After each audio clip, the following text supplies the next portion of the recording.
Welcome to Psychology of Humans. Today, we explore one of the most influential and controversial figures in modern psychology, a man who changed the entire direction of the field, shifted the focus of research, and introduced a radical idea that human beings are shaped not by hidden inner forces, but by their environment. This is the story of John B. Watson, the founder of behaviorism and the psychologist who redefined human behavior itself. Watson didn't just propose a new theory, he attempted to rebuild psychology from the ground up. He wanted to transform it from an internal, introspective art into an external, measurable science.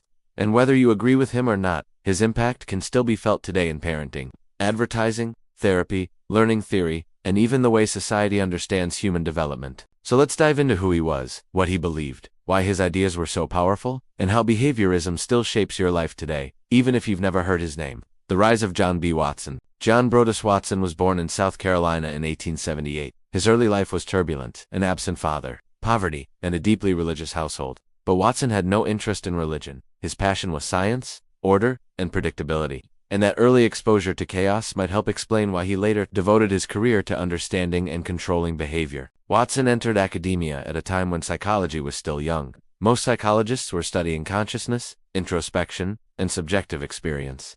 Researchers asked participants to describe their thoughts, feelings, and sensations, a method that was deeply inconsistent and impossible to measure objectively. Watson looked at this approach and thought, this isn't science. This is philosophy pretending to be science. He believed psychology should be as measurable as physics, as predictive as engineering, and as simple as observing what an organism does. And so, he introduced a new idea. Psychology should only study behavior, not the mind. The birth of behaviorism in 1913. Watson published an article titled Psychology as the Behaviorist Views It.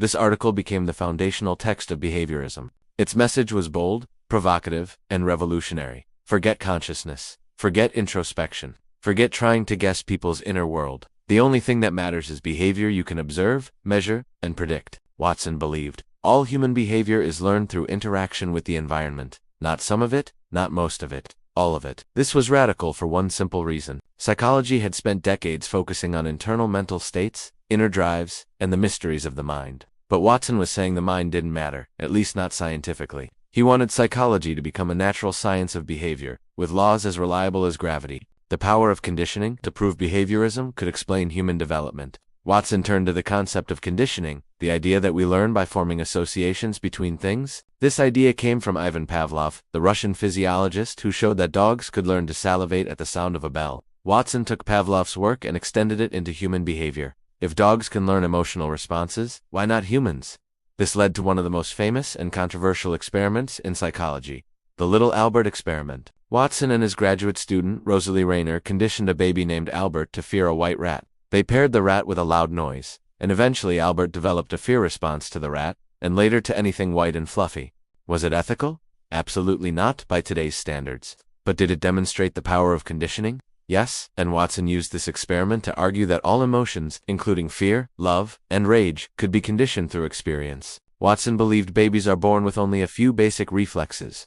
Everything else, personality, preferences, fears, habits, is learned. Which leads us to his most controversial statement, give me a dozen healthy infants, and I'll guarantee to take anyone at random and train him to become any type of specialist I might select. To Watson, the environment was everything. Upbringing was everything. Training was everything. Human behavior was not born, it was made. Watson's influence on parenting. One of Watson's most lasting impacts came from his book, Psychological Care of Infant and Child. In it, he encouraged a strict, disciplined approach to raising children.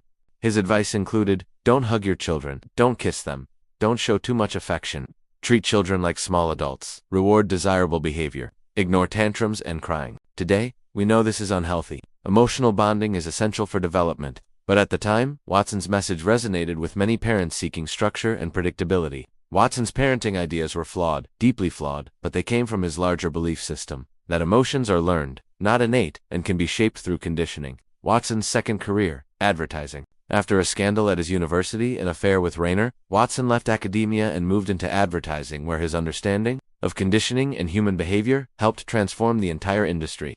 He introduced psychological techniques that are still used today, associating products with emotions, using repetition to form habits, triggering desires through imagery, linking brands with rewards, influencing behavior through environmental cues. You see Watson's influence every time you walk into a supermarket, open social media, or watch an advert designed to trigger emotional associations. Watson didn't just study human behavior, he monetized it. The legacy of John B. Watson. Watson's ideas shaped learning theory, advertising, parenting, education, habit formation, behavioral therapy, and the entire field of behavior analysis. Modern psychology has evolved beyond Watson's strict behaviorism.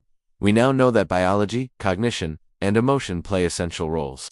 But his central insight remains powerful. Behavior is shaped by the environment, and environments can be changed.